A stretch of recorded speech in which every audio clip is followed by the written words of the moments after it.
Ayy, badass black girls, and they making big moves. Ayy, badass black girls, nothing that you can't do. They are the future, I'm trying to tell ya. They want the best, no time to settle. They got the strength to handle the pressure. Hosted by MJ and Mahalia. Yeah, changing the narrative, that is imperative. They about to rock this. Tell the women that you got this. Got no time for people who are toxic. It's all love, good vibes. You know I got your back, girl. Talking issues that matter. This is badass black girl. Yeah. Hello everybody, this is MJ and Mahalia. You are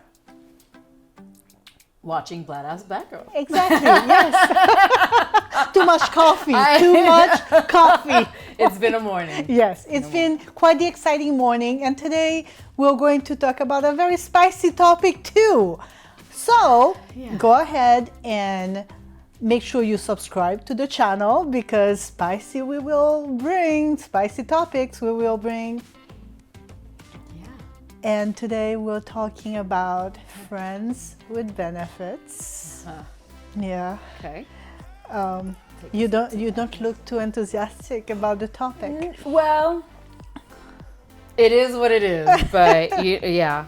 Anyway. So, do you think that you can have a friend with benefits and continue calling it a friendship? And how does that work? Tell me, what do you think? How do you think that works, Mahalia? I mean, again, I think a lot of again, friends with benefits. It depends on how old you are too, right? Because, you know, a lot of the younger kids, we're talking like super young, right? You know, they're all big on TikTok and all that. So the ones that are, you know, I've got 1 million followers or viewers or whatever, you know, these kids tend to gravitate towards each other to boost up their own image. I mean, not to say that adults don't do it as well. I think it builds clearly superficial relationships, and yes, that person may boost their viewership and followership or whatever, followership, but when it's that young, when they're young girls and they're kind of coming into themselves, it definitely creates huge image issues and self-esteem issues and all of that, because I think a lot of that comes with it, right? You know, I only have 500 viewers and she has 1 million, and you know, and it's very superficial because that is the game, right? To just kind of build up that. I was not aware of that. Hold on. Oh yeah. Tell me again. Explain to me. I mean, I'm so clueless. Yeah. Well, the influencers, all the little influencers, but I think, you know, the kid, they're big into that. I have to admit, I did not even know about TikTok until maybe 2 weeks ago. I'm trying to stay, you know, connected, but sometimes it doesn't happen. And my husband mentioned TikTok, and then the same day some kid did, and I'm like, what is this? So I looked into it. So how does friendship with benefits works for those kids? I don't get it. Well, because some of those kids are like, they're trying to be influencers, right? And of course, after they get a certain amount of people that follow them or whatever, then they now get sponsored by whoever they're trying to get on with or whatever. But when you have young kids like that, yeah, you know, if I become your friend, you know, now all I have to do is mention you on my, you know, my video, and now I immediately get like 10,000 hits like right away, because now we're friends. So you're not really friends, you know, you're just kind of. Is the benefit that you're talking about sex, or just kind of a... The benefit is the relationship. Like, oh, I know this person. Oh, I know so-and-so. I know so-and-so. So there's that. But as you get older, there's a sexual friends with benefits. So it's just, yeah, there's different relationships of friends with benefits. Okay, so I just wanted to clarify. Right. Okay. So when you're older, okay, so now we're talking like as adults, friends with benefits. Yes. It's not my thing. It really isn't. I just don't, I seek out more genuine relationships. Okay. I think it's, personally, I think it's a waste of time, especially if you're talking sexually or whatever, either with, if you're in a relationship with someone else, I don't agree with it. It's not my thing at all. Right. But what if both of you are free, meaning that you're not in a relationship, but you also have the understanding that this is not leading to anything other than what's already there, the friendship and the sex, but it's never going to be a relationship, a committed love relationship? I don't know if it's ever completely balanced that way. I kind of feel like there's always one that feels more and hopes that, the person's going to change, that it's going to turn into something.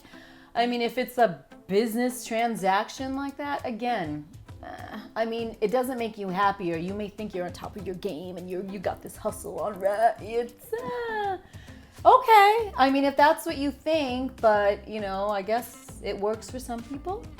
It's at least people think that it works for them. Right. And at the end of the day, a year, 2 year, 5 years down the road, they're still miserable because something's missing and they thought that they had it and they're this badass and they've got all this going for them and they've got this guy and this guy and this guy and but yet, they're still at someone else's table for Thanksgiving dinner or Christmas because all those guys that they mentioned are not the ones inviting them over to hang out and chill like that, like meaningful moments, I'm with you on that, but I feel that you and I, we belong to the same generation, as opposed to someone. We got a few years between us. We've got a few years between us. But I'm thinking about someone who is 21 right now, right? And I'm wondering if we're looking at this from the point of view of people who lived what was traditional ways back then, without the internet and without the kind of connections, superficial connections that are acceptable today, right, that make it for someone who's young and exploring their sexuality right now, where they might be more willing to have the type of connection that doesn't lead anywhere. Spike Lee did that. Spike Lee, what is it? She's Gotta Have It. He had a whole Netflix thing where that girl was that young artist and she had like 4 or 5 guys that, she was sleeping with, and it was her thing. And I didn't care for the show. I think I watched 1 or 2 episodes, but he definitely, not promoted it, but he definitely brought that to light in his Netflix. I don't know if it's still on right now, but he definitely brought that out, which She's Gotta Have It. She was a young girl, and she had multiple partners of different, different areas too. Ages. There was, different age groups, different financial, and she was perfectly okay with it. And that's, someone who's younger, maybe they live like that. But again, 20 years fast forward to where I'm at, or more right, like 30 years fast forward if you're 21. But you know what I mean? It's just, I'm closer to that age than a 21-year-old. So people talk so much about how it's become a hookup culture. And I keep wondering, I can see the emotional damage that something like that could create. But maybe it's me and my baggage and my time. And I'm wondering if someone else might see it differently. Well, yeah, because I think society now has set it up that everything's like a hookup culture and it's okay and whatever. And everybody's just like, well, this is what I do. This is how I live. I'm doing me, right? Another hashtag, buzzword.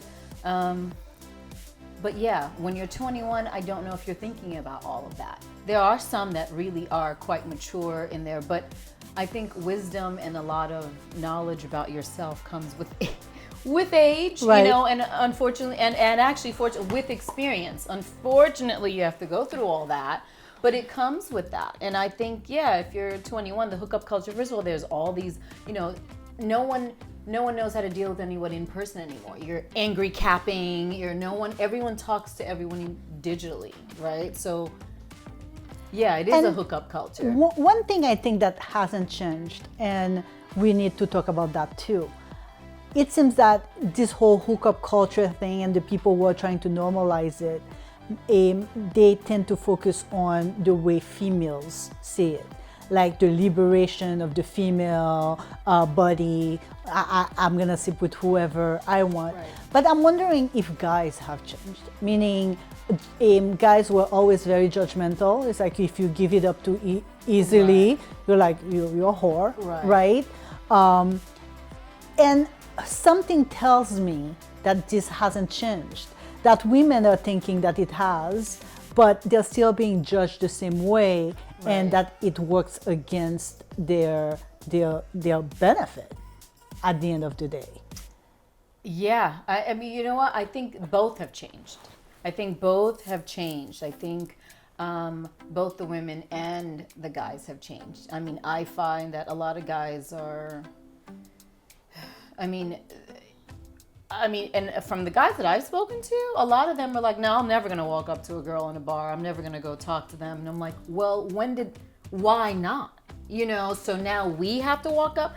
I still feel like there should be some charm. There should be some gallantry. There still should be some of that. So it's, you know, if you get rejected, that's fine. But everybody's so afraid of either rejection or whatever. So everybody creates these personas about themselves, right? So...